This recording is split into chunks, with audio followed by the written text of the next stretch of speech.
Welcome to Mental Health Mondays. We are so happy and excited that you're here with us and for the program.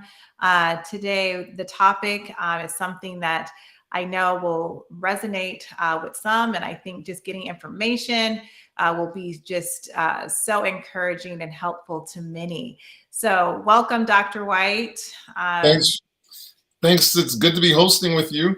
Yes, it is exciting. How are you feeling today? You know, uh, the COVID is unique in going up and down. Yes. The normal flu, you progressively get better, but Mhm. with COVID, it's just kind of up and down. So Yeah, you still think having the you're, coughs. What's yeah. that? Yeah, you think when you think you're over it, it'll remind you that, yeah, not all, it's not completely gone. And then You're you're not out right, of the it woods yet. lingers. Yes. So runny nose and congestions and cough and all that good stuff. We're happy But all you're in okay. all, I'm okay. I'm okay. Mhm. I'm well enough to complain. How's that? Yep, you're okay. You're okay. So definitely okay. So How are yes, you?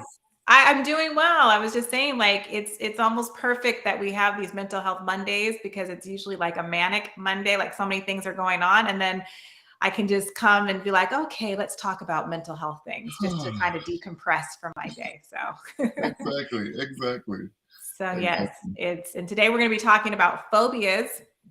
I think it's a great topic to segue because we've been talking about anxiety the last 2 weeks, and it's not too far from anxiety. It's in the family, I like to say. It's in the family of anxiety. I want to thank you all for being with us.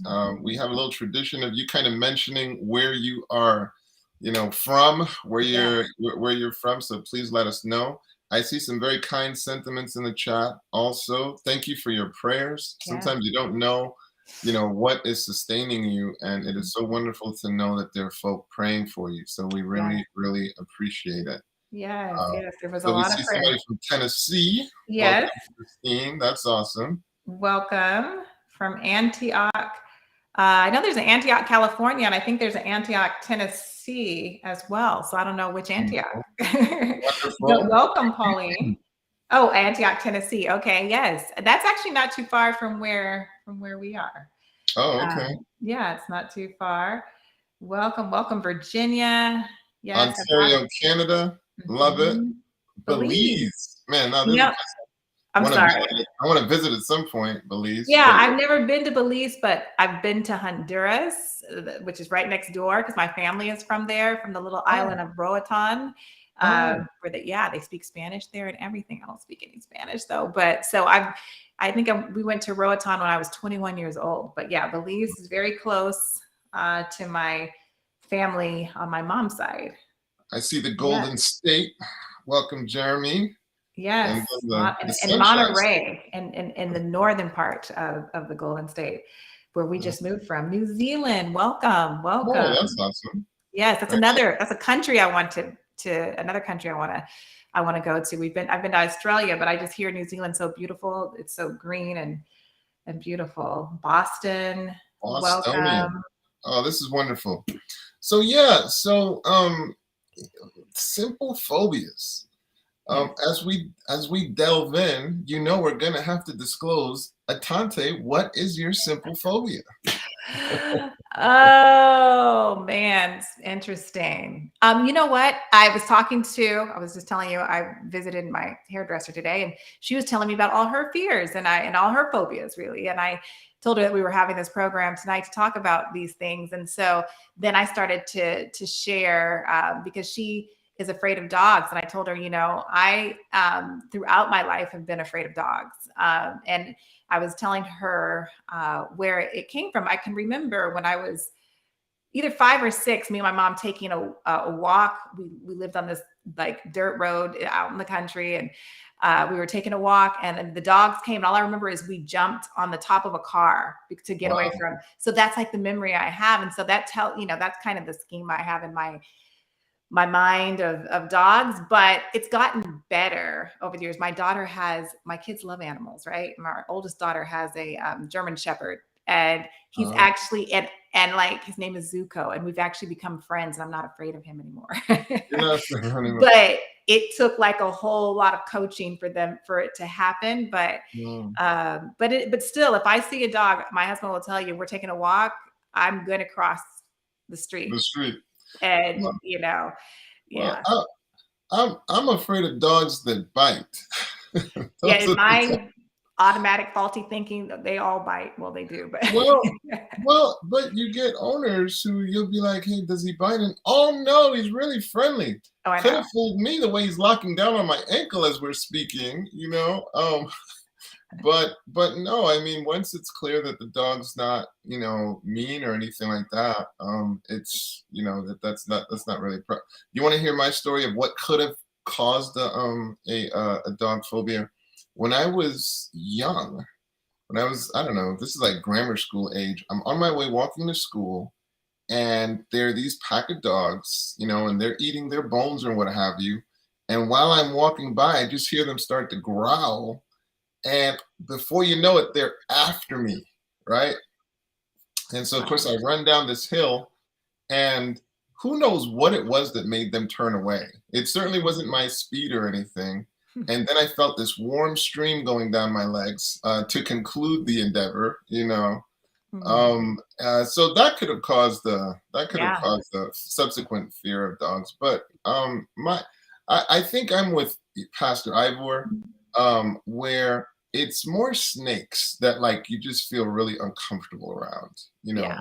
Yeah. So I think that would more be my simple phobia if I had to give one. But yeah, Yeah. I'm probably not the most comfortable around animals. Period. But yeah. Yeah, I'm not either. And then I saw, no, neither am I. But then I have to tell you this: our granddaughter, who is 14 months, because she was born into a family that had a German Shepherd, like she thinks Zuko was like her big brother, and that's how he treats her too. And Right. so she is completely like not. She's a little baby. Well, she's 14 months, and she's not afraid of any animal. Like when she comes to our house, we have a cat, and she just loves the cat, and the cat doesn't even really like her. He runs from her like, what is this little person doing? And so my point is that because she was exposed to a Right. dog at the Right. very beginning of her life, a Right. huge dog at that, she has Right. no fear of animals. And Right. so, Same thing with my daughter. mhm, She's an animal lover, yeah, yeah. absolute animal lover. So when we're talking about disorders. Mhm. So by definition, when we're talking about a disorder, we're talking about a disruption in function. Right. So we're not talking about just, hey, I'm uncomfortable around that thing. We're talking about shut down. Like Mhm. in that the presence of that thing, the exposure to that thing can cause massive shutdown and dysfunction. Mhm. That's what we're talking about when we're talking about a specific phobia.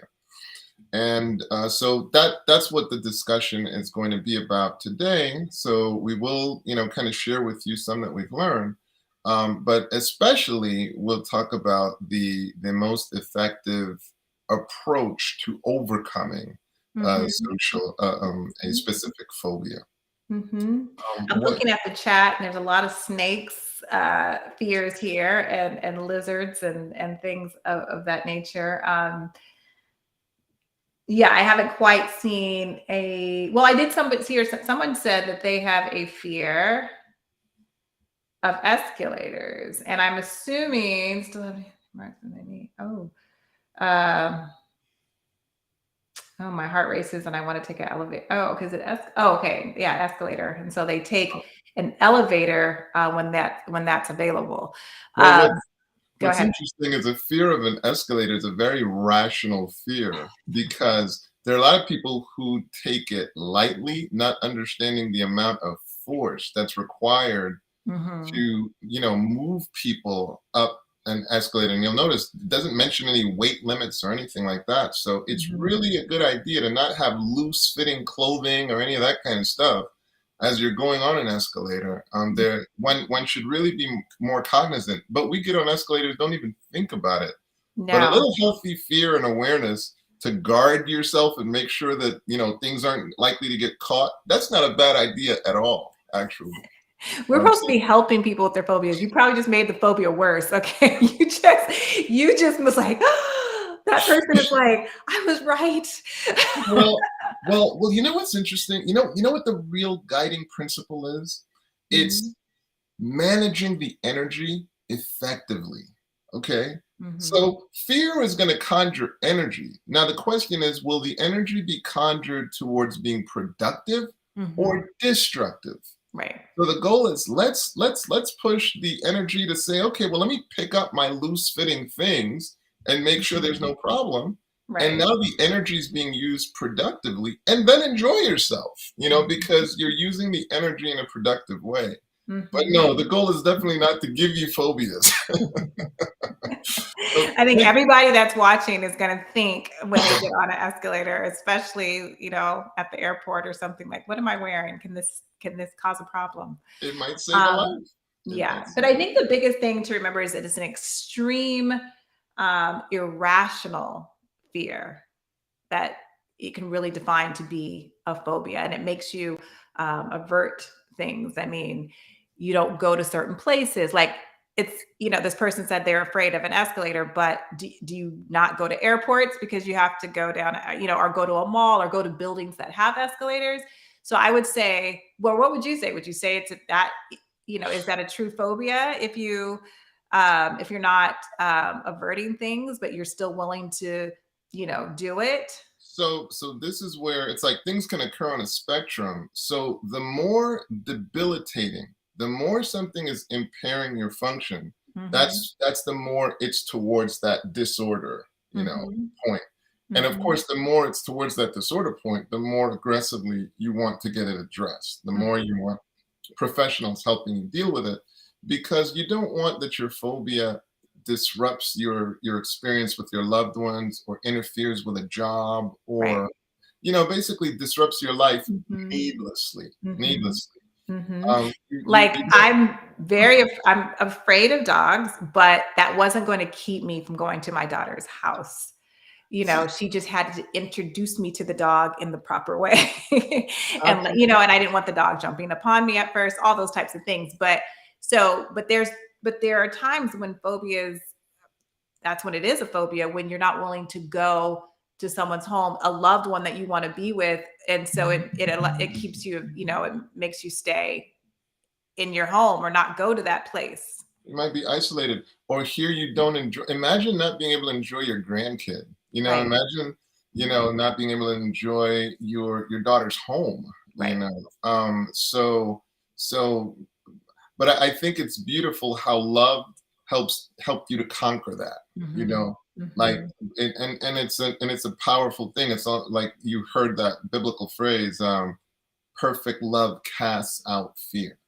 Right. Perfect love casts out fear. So that we're kind of straddling over into solutions, but Mhm. if you can identify a thing that you love, it can help you overcome that. Mhm. However uncomfortable I might be with a snake, if it's endangering my family, so much for the fear, so much for Mhm. that.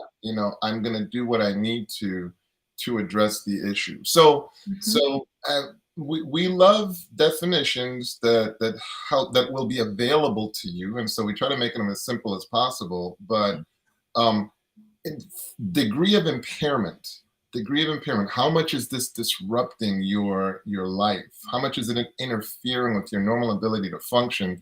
Those are the things that you want to pay attention to determine, hey, do I have this severe phobia? So Mhm. we've seen people lift snakes, we've seen people lift mice, we've seen people lift escalators, we've heard flying. Now with flying, you can see now that's one that can be incredibly disruptive, Yes. because at some point most of us are called upon to fly. Mhm.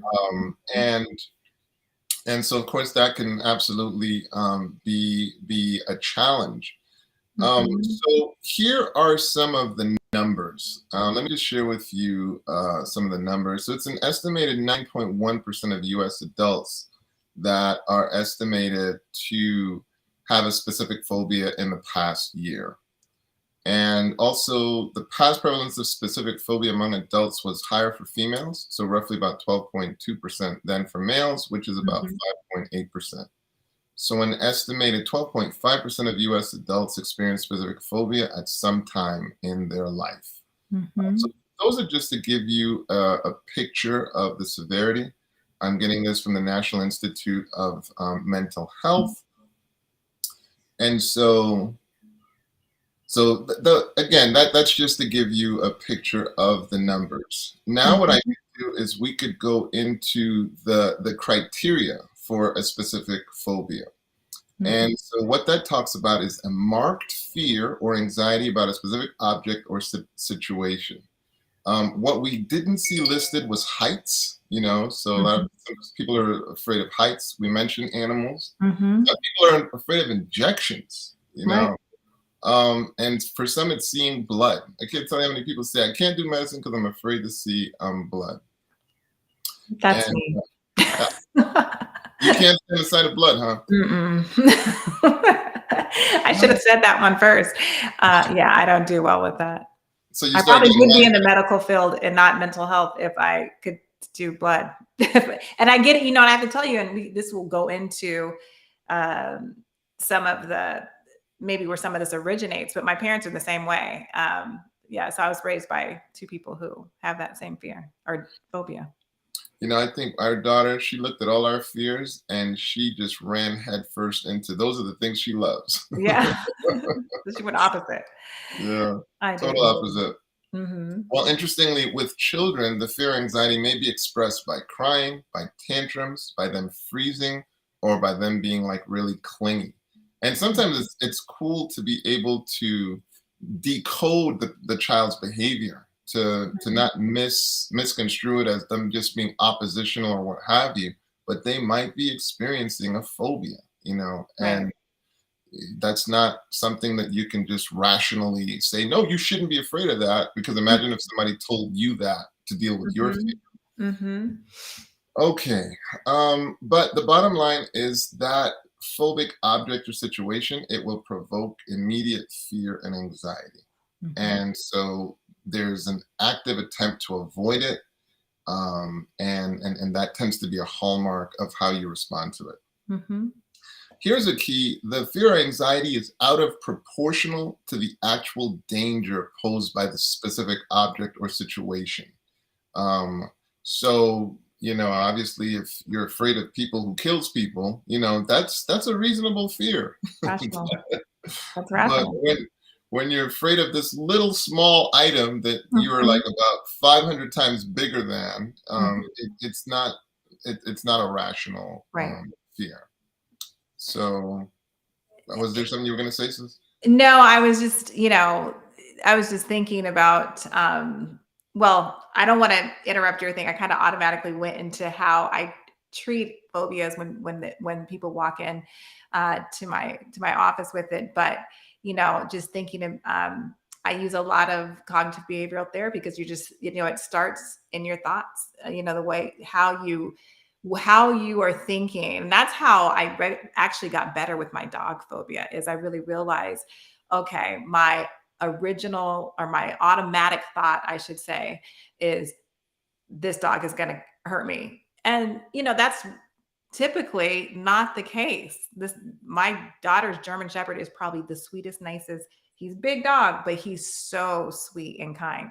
But my automatic thought is this dog is going to hurt me, and so I had to.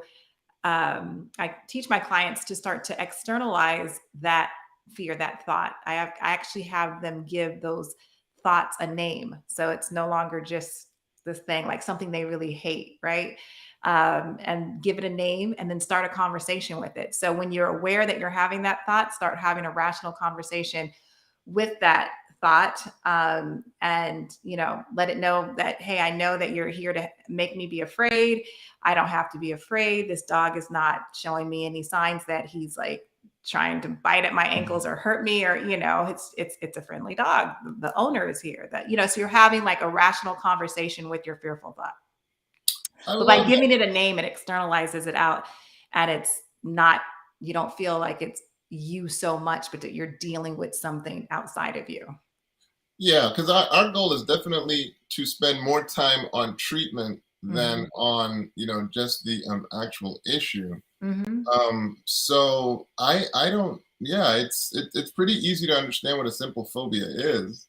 let's go to treatment. Mhm. Um, you mentioned that one of the things used in the treatment of simple phobia is CBT. What Mhm. exactly is CBT? Right. Okay. So CBT is cognitive behavioral therapy. And it really, the core concept of it is that you have a thought first, and then you feel something, your emotion, and then that turns into a behavior. So that's why I was talking about. I try to help my clients see that being aware of the thought. What is the automatic thought saying?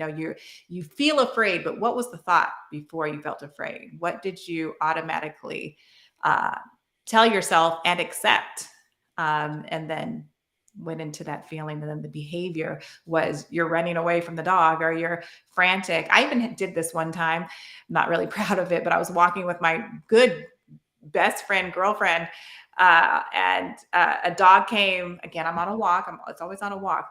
And I actually put her in front of myself so that if the dog was going to bite, the dog was going to get hurt. This is my friend.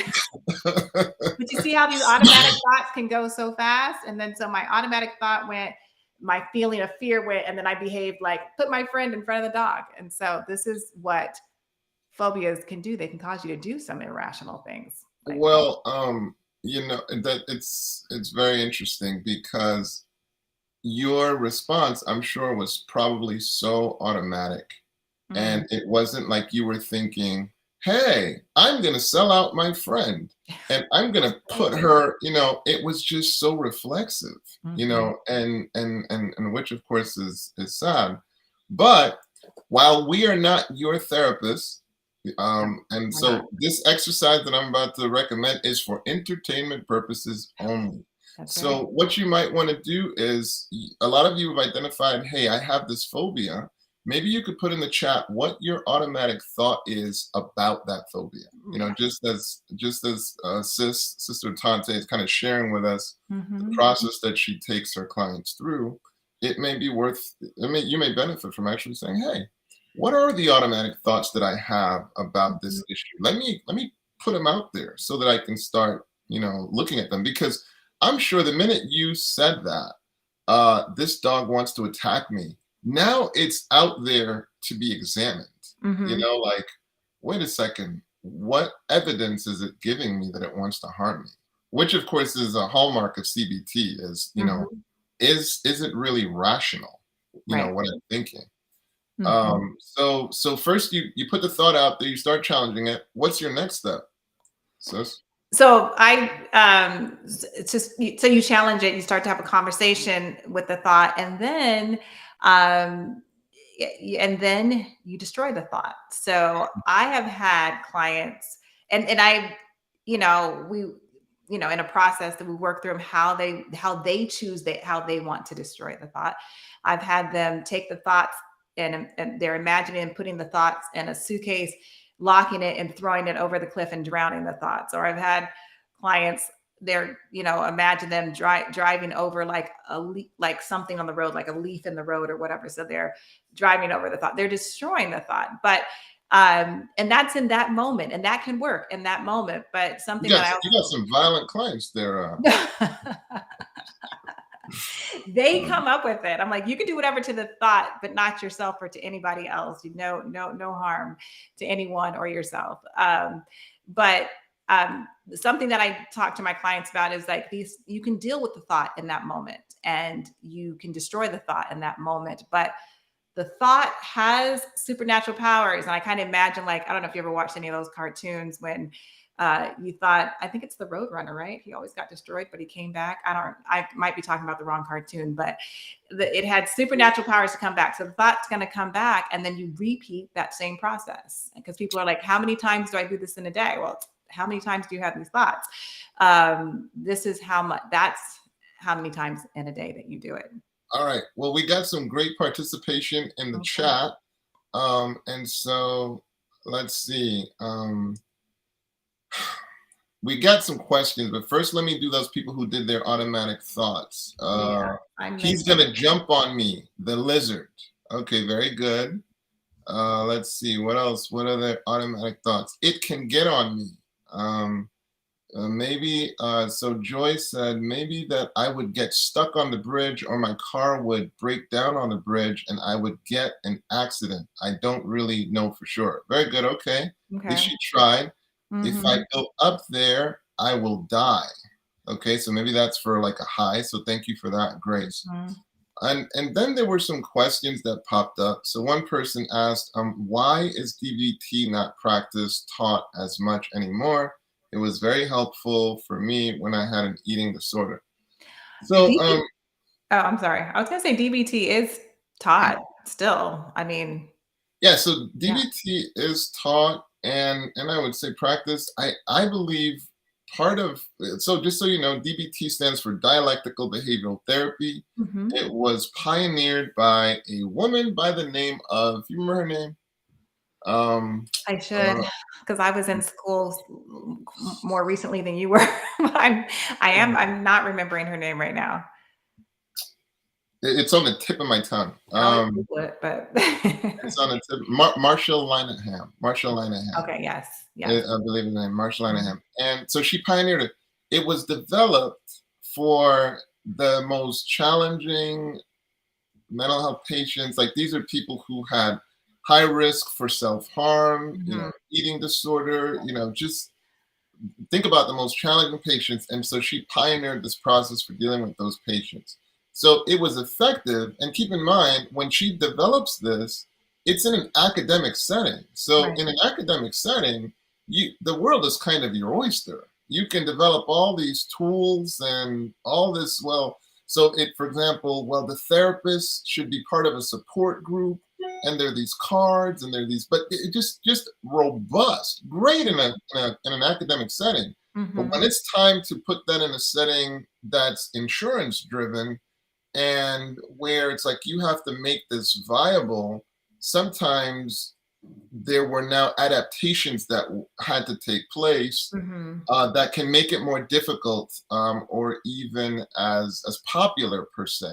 So that's just my rudiment. It's like, I mean, because I was at an institution attempting to implement, some of those processes, and those were some of the challenges I observed. Mhm, But that said, DBT definitely a powerful process, and where it can be mhm, implemented, it definitely has its place. CBT, what exactly is CBT? CBT is cognitive behavioral therapy, pioneered by Aaron Beck, mhm. and the work is being perpetuated by his daughter, I think it's Judy Beck, if I'm not mistaken, but I cannot recall for sure. But the bottom line is his daughter is continuing his work, and basically, cognitive behavioral therapy argues that your thoughts impact your emotions, and your emotions impact your thoughts, and therefore, if you can make sure that the thoughts are actually based in reality, you can better impact your emotions.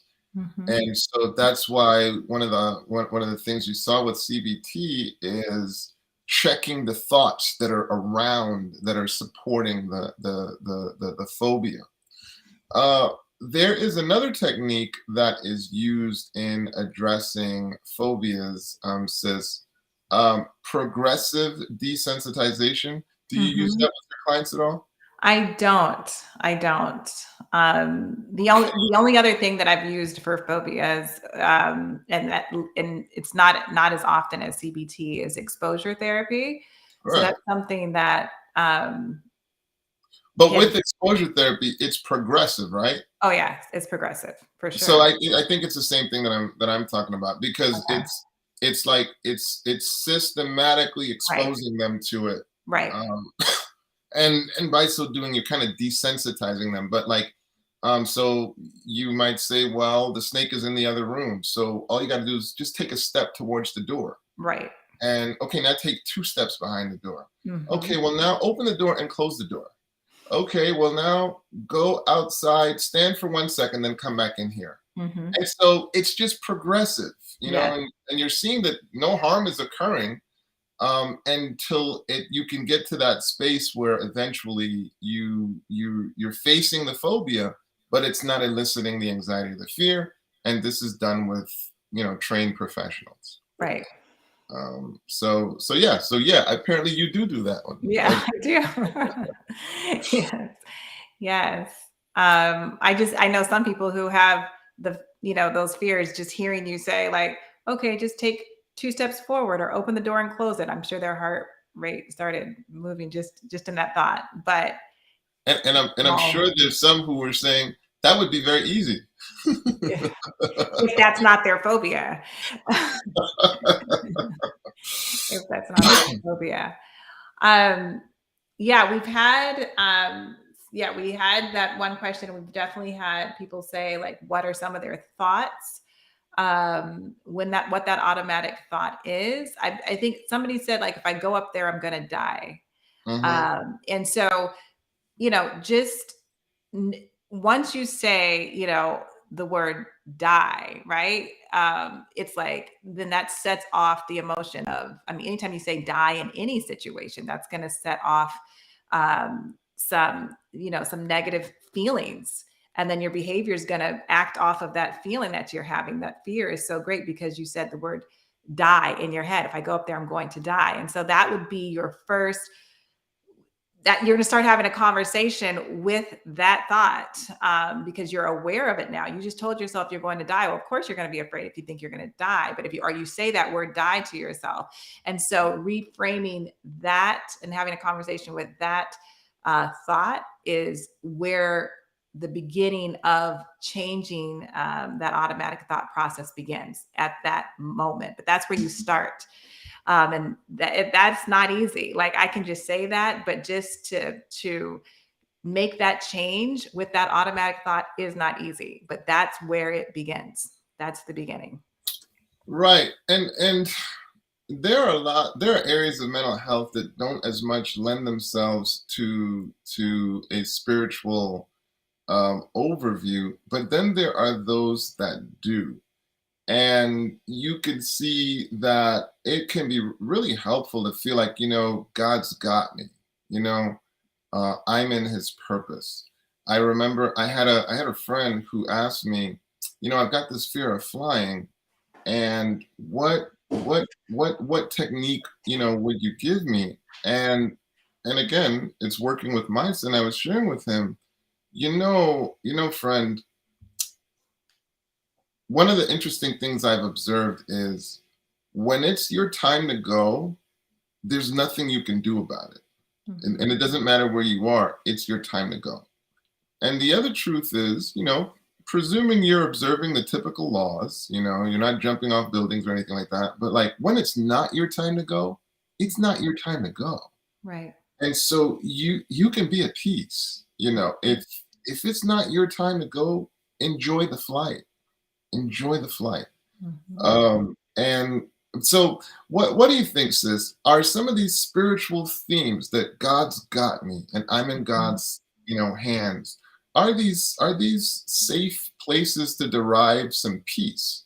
Of course. Of course. That's part of the conversation that you have with these automatic thoughts, right? Like when you feeling that fear, or are aware of that thought, just reminding that thought that, Jesus has me, God is in control. Like, if it's time for me to go, well, then that would have been up to God. But, I can trust in him that I don't have to be afraid of this thing. I don't have to, um, you know, and run away from this thing, or, avert these situations so I don't have run into that thing, because God has me. So Very that, good. Thank you for that. And now, does phobia get worse with age? Gene, uh, with the crude research I've done, it seems like the trend is more things tending to get better with age as people Mhm, recognize that the anxiety is out of proportion to the phobia. mhm, So we're not saying that you shouldn't get treatment. You definitely should get treatment to mhm, help support you. But in mhm, general, with age, people start to see that, man, this is really out of proportion. This anxiety is out mhm, of proportion to the actual risk, and that can play a role and important. mhm, mhm. Yes. Um, just looking at some of these questions and comments.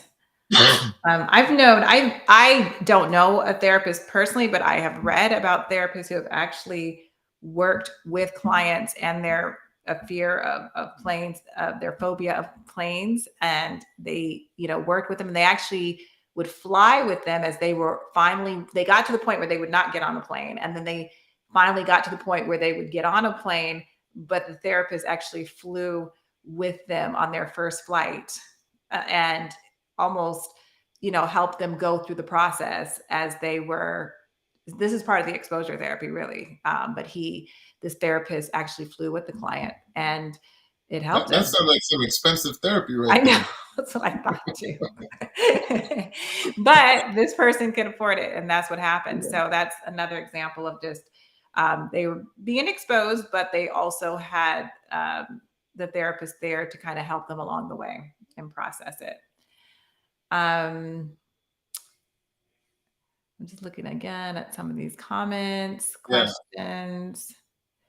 Yeah. I'm going to ask a question to Go those who for are it. watching and to the chat. Like, are some of these, are you feeling like some of these things that you're afraid of or phobias are keeping you from doing things? Like you're afraid of heights. So do you completely um, avoid high situations or being in a place where you're elevated? Are you, if you're afraid of escalators, do you still go on them? I'm just curious to see, like, is are these phobias stopping you from doing things? While they're like responding, Hmm. I've come across people who talk about this term of empath. Nowhere in my academic, studies have I ever seen anything allude to an empath. Have you? So I'm sorry, I was looking at the comments. Say that again. Say that. Ask me that question Have again. you have you ever heard of this term called empath, or at least come across it in Empath. academic, yeah, in Okay. At academic first, I thought you literature? said impact, but no, you said empath. I've heard that term used, but not in my education process. No. Yeah, I've never seen it, addressed academically. So I don't have any literature or professional background with that term. Yeah. So I can't help you with that one. I do hear the term thrown around, but my studies have not prepared me to define what exactly it is from an academic standpoint.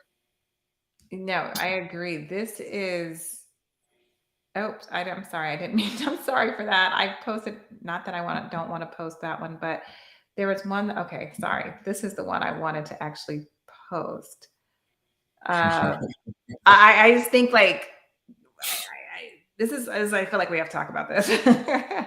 Okay, um to go for it. to res, well, the STA causes a lot of phobias. I mean, it's the reason why I highlighted your comment, is because this is something I've talked about. My husband and I have talked about it. Some close friends, we've all talked about it. And I don't want to say, I think not that 7-day Adventism or the truth in God's word, I don't want to say causes phobias or anxiety, but I think the way that it's presented and has been presented um, for so many years can cause phobias. And definitely, if it's not causing a full blown phobia, it definitely causes a lot of anxiety because we're always afraid, like, we are the people of the book and we remember the Sabbath, which praise God we do because God said remember. And so we're always just like, okay, we have to remember everything. Did we forget something? I mean, it's just always this anxious uh, vibe that I feel that can happen, which I think this comment is trying to get to. But I have I'm gonna definitely seen a lot of that. Go ahead, Dr. White. I'm gonna balance that with this perspective. Okay. So I grew up in the ghettos of Bedford-Stuyvesant, Brooklyn, New York. Hmm. My brother and I, and subsequently brothers and I were parented by a single parent mother. So resources were scarce. Hmm. But the gift of our church was it exposed us to so many things that it's easy to take for granted. It exposed us to reading. Mm. It exposed us to being rational. Mhm. It exposed us to prize education. It exposed us to value science. It surrounded us in a community of people who valued all those things. Mhm. So one of the things that really didn't fly well in that community that Seventh-day Adventists surrounded us with was superstition, Mm.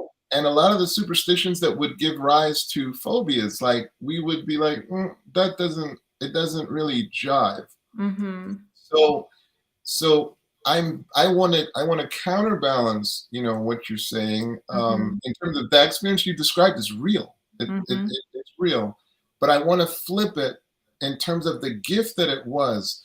That I remember there being like cooking workshops and Right. things that later on I could take for granted.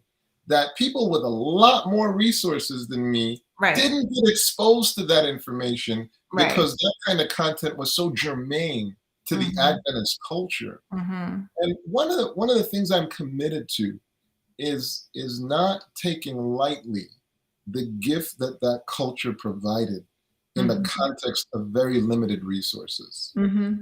Mhm. Mhm. So, Yeah, I would so agree with that. yeah, I would agree with that. I think, and I don't, of course, I don't know the person, I don't know their experience, but I think more recently, like how you said, in your mindset growing up, like you were able to just have wisdom, be like, oh yeah, that doesn't make any sense, or to go to that extreme. But extremism has kind of become a thing and now, you can always take currently, it there. currently, but Yeah, it used to not be that way. right. And it can always be taken there, and there are people that'll take it, but frankly, people will take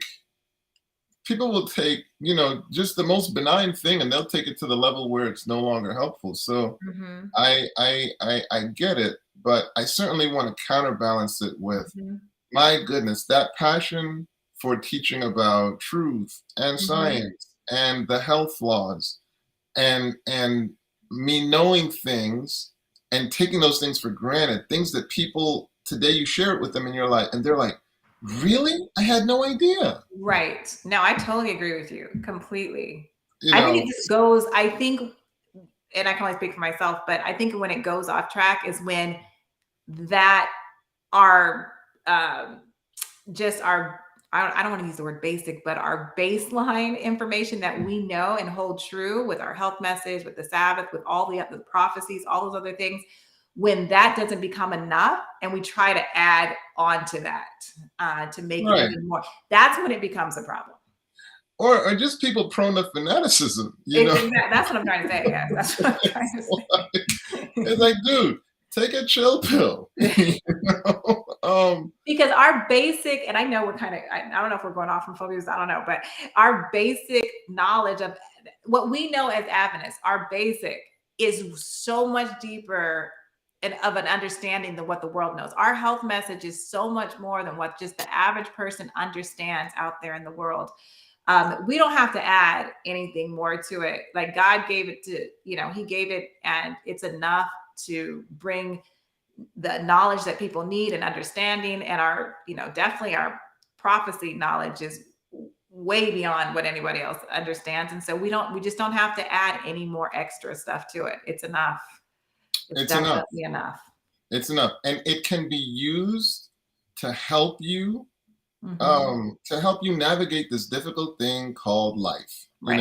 It can be a wonderful tool, and it can totally be misused if Hmm. that's your goal, as well. Hmm. Um, all Back right. to phobias, but in that Yeah. kind of in that person's comment, I think was honest. It was part of phobias because you can have religious phobias. It's not until, and I'm sorry, I don't want to go off track either again, and I don't think I'm going off track, but it wasn't until I became a therapist and started seeing so many different Christians of all types come into my office that I realized that it's not just, Seventh-day Adventism that has a sometimes a culture of fanaticism, and extreme theories or whatever that can cause anxiety and phobias, but it's literally every religion I have seen.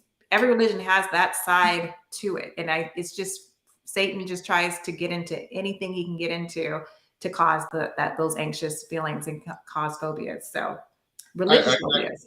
Yeah, I can't lie, but the theology of my adulthood that gave me the peace and understanding that God really is love, Hmm.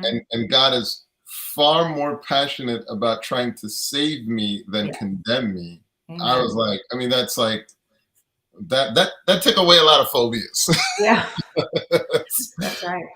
but because I think that might have been real, like that feeling that, oh my goodness, he's out to get you, he's out to get Mhm. you, Yeah. and the There you go. shift that Yeah. look, do you love your daughter? Do Right. you love your like you do a poor job loving your daughter compared to God? What steps Mhm. are you ready to go through to save her? That's How right. do you think God feels about you? Mm. How do you think Mhm. God feels? What steps is he ready to go through? And then as you reflect in your life and realize how undeserving you are of his love and how generous he still is with it, it's taken away a lot of the phobias. So definitely Mhm. appreciate the sentiment. Mhm. Um, let's see. I was terrified of the cross. I mean, terrified. Hmm. Uh, it'd be interesting if she unpacked that a little bit more, Mhm. Mhm. because the cross is definitely a very powerful experience. What Mhm. part of the cross terrified you, Gigi? Mhm. And God Himself made Himself known after I hit rock bottom. That's wonderful, Michelle. Michelle, it's so. Thank you so much for being such a staunch supporter of Mhm. Living Manna. We see you show up a lot. Yes. Me Gigi too. and Gigi as well. These are the kind of Mhm. folk we're gonna have to bring on the program. Yeah, we do. We do. Um, Um, so absolutely. Well, we thank you guys so much for your support. So, I mean, as we're wrapping up, we mhm. hope it's clear to you that you don't have to die with that fear. Mhm. And it's our hope that you saw that there are some processes to give you power over that fear. Mhm. Sister Tante mentioned, first of all, putting it out there, what it is you're thinking about that fear, Mhm. and you becoming aware of it so you can then start examining it Mhm. and dismantling it. Mhm. Like you can Yes. start thinking about why is that a silly idea? Mhm. Why is it that that doesn't really make any sense? Or what is the evidence to support it? What are the markers? Let me do a little YouTube and see what are the signs that a dog is about to bite you. Right. And then what are the signs that a dog wants to lick you rather Mhm. than bite you? Mhm. And Mhm. so what are friendly signs versus what are harmful signs? Because there are those. So you do not want to go charging at a dog when in fact it's showing the signs that it wants to harm you. Right. Right. Right. but you want that you have a sense of calming as you see that no, actually that dog wants to help you. So we're talking about the big picture, and that is take power away from that phobia by gaining more information. And then we talked about, Mhm. hey, you can partner with a therapist skilled in Mhm. helping neutralize phobias, Mhm. and some of the steps that they will use will include systematically exposing you and thereby desensitizing you to that phobia. So there are steps you can Mhm. take. Mhm. But the good news is you don't have to die with that phobia and have it disrupt and block you from some of the wonderful aspects of your life. What were you Mhm. going to say, Sister Tante? Well, you kind of wrapped it up nicely. I mean, just highlighting some of the solutions to, how to begin to deal with some of these phobias. I just wanted to encourage those out there who they have these phobias, and it's actually causing them. It's causing them not to go certain places. It's affecting and impacting their relationships. It's really becoming a real problem in their life to seek a therapist in their local area who they can talk to about, those issues. I encourage those who are truly struggling with that. Absolutely. And I want to say this. I'm sorry, because I just want to say this last little part too. Because I say that, and I want to bring just a little bit of education. I know we're ending. I just want to bring a little bit of education about finding a therapist. I think that's really important too. Of course, I mean, I'm sure a lot of people know about psychology today. You can go through like just loads of people in your area and therapists, and you can read all about them and all those types of things. And maybe some, you have a little fear about going to a therapist because you feel like I can't afford it. those out there to know that there are lots of mental health resources that are affordable in every area. Because in our training, I know it was probably different for Dr. White. I'm not quite sure, but when we graduate school, we still have to get had to get 3,000 hours of counseling in person type of thing. And with that, well, in California, you work at a mental health counseling agency or something like that. And with that, we charge very low cost, very, very, very low cost. So we want to see as many people as we can so we can get all the hours that we need to become licensed. So I'm saying that to say you can find affordable therapy. There's even therapy through the county as well. I mean, there's so many different things. There's so many different resources. And maybe Dr. White would want to touch on that just a little bit, just so Right. you don't have fear that I can't get a therapist because I can't afford it. Actually, Right. you can, but you just have to find those therapists out there that you can afford. Well, I always argue that if there's anything you should invest in, it's in your mental health. Of That's course. probably your most important thing. If you'll invest in your car or a company or whatever, don't hesitate to invest in your mental health. So Mhm. the beauty of paying cash and being ready to pay cash with your mental health is it just opens up the gambit, and it can really make it easier to find somebody with the skill you need.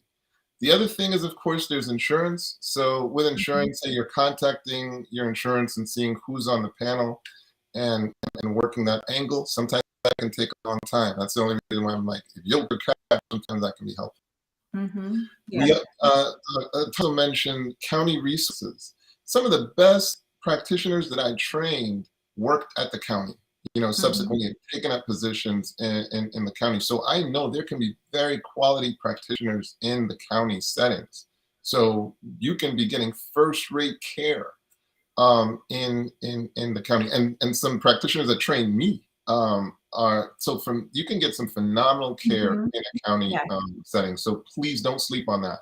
No. And then of course there's the host of you mentioned psychology today that can Mhm. provide a resource of different therapists that you can reach out to. So there's just a range of ways to get the support that you need.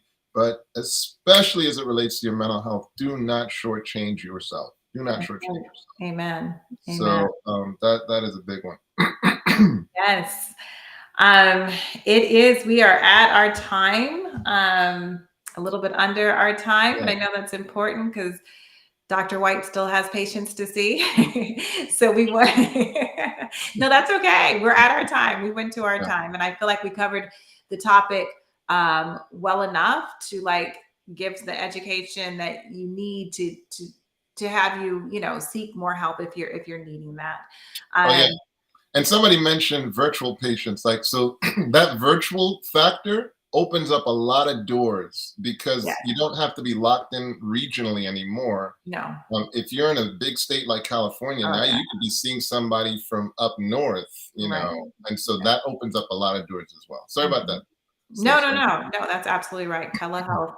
That's one thing COVID did for therapists. I have therapist friends who had an office, and of course, everybody was forced to go to telehealth. And then after they came out, they were just like, you know what, we're going to stick with telehealth because it's just as effective, and a lot of therapists actually enjoyed that. But yeah, you can see people in person, or telehealth is definitely, if you're in that same state, is definitely an option. But we just want to thank everyone for joining. We are just so happy. This was our third one, and Mental Health Mondays is becoming a thing for sure. It is part of Living Manna Church. This is our Monday nights.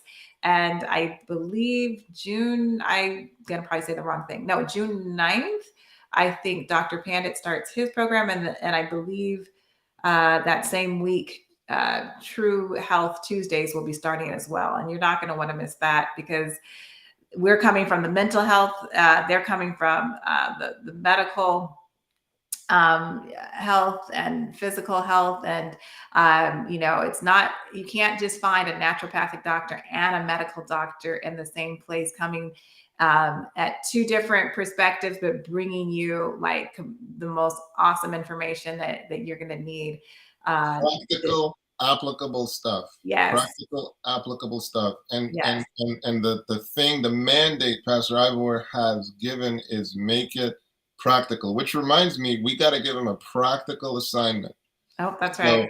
So a practical assignment is you're going to take just one step. You just want to take one step towards gaining some power over your phobia. And so you got it from Sister Atante. Write down what that automatic thought is and start taking some steps to dismantle it. Mhm. So that's the practical steps. But Pastor Myers has demanded that all of us keep things as practical as possible, and it's something that he honors even in his sermons as well. Mhm. Just keeping it as practical as possible. By the way, I got the photo theology cards, right? Now, having a divine hour, right? Having divine hour, having a devotion with the family is always a challenge, because of course we have a late teenager now, so Yeah. too Yeah, school, I too cool for school, too cool for school. know. So now I just whipped out the card, and I think last night's card was, what is the bigger pattern of this of the verse? What is the Yeah. bigger pattern? Yeah. And it made the devotion so much more enjoyable. Oh, yes. So much more enjoyable. So when I tell you Living Manna is about keeping it as practical as possible, but I love the photo theology card. So anyway, I had Amen. to plug that. No, it's okay. We've done worships with our kids with our young adult kids and their friends from college. And it was probably, I told Ivor, it's the best family worship I've ever had. Wow. It's Wow. very, yeah. And they just got into it. And I know yeah, definitely. Yeah. Yeah. So, hopefully, some that you guys will be interested in that. But this again, Mental Health Mondays is part of Living Manna Church, and we invite you to, if you haven't tuned in on Sabbath, to tune in on Sabbath. That's our church service. We have Sabbath school, and we're just about to wrap up a series that my husband and I have done with Dr. White, and it's been amazing. So if you've missed any of it, you can go back on the YouTube channel that you're watching on. If it's Power of the Lamb YouTube or Living Manna Church YouTube, you can go back and watch the previous six programs that we've done. Seven when you're counting last week. If we count that last one, Yes, it was seven. it's seven. It's seven. So it has been a blessing, but we just want you to know that we care about your mental health. This is why we talk about it every week. We want you to invite your friends. So, you guys can, you may not be an official member of the church, but you are an active guest. And so all of you can invite your friends and say, hey, this is the church that I attend online. And you can send them a link and say, every Monday they talk about mental health. And it's an easy way to begin to share with them about this church. And if they keep watching, they'll learn even more about God and Adventism. So you are our virtual Bible workers. And we just thank you for watching. We have to say that we will not be on for the next 2 weeks, but they can catch up. They can catch up on all the stuff you in the can past. watch. Yeah, you can share these 3 watch, and we will be back, and we'll be back with a bang. We'll let you know what that topic is. We haven't completely finalized that yet, but we will let you know ahead of time. But we will be back in 2 weeks, and we're looking forward to that because it's enjoyable to spend time with you guys here for this hour or so every Monday. Do your homework. Don't forget to do your homework. Yes, your homework. For sure. For sure. Sister Atante, always a pleasure, ma'am. Yes, it's always a pleasure. Would you like to close out with us? I'd love to close out. Thank you. Our Father and our God, dear Lord, we are so looking forward to the day where you are going to extinguish all phobias, dear God. There'll be no more suffering, no more pain, no more crying. We're so looking forward to that. And in the meantime, help us to do our part. Help us to pay attention to the irrational thoughts that we're having about that, and help us to expose it, put it out into the light, and so that we can begin the process of dismantling it. So be with the audience. You see the issues they're dealing with. Please make it clear to them that they're not alone, and be with us till we can come back together again. And we pray this in your holy name. Amen. Amen. Amen. God bless everyone. Have a good evening. Bye bye. Bye bye.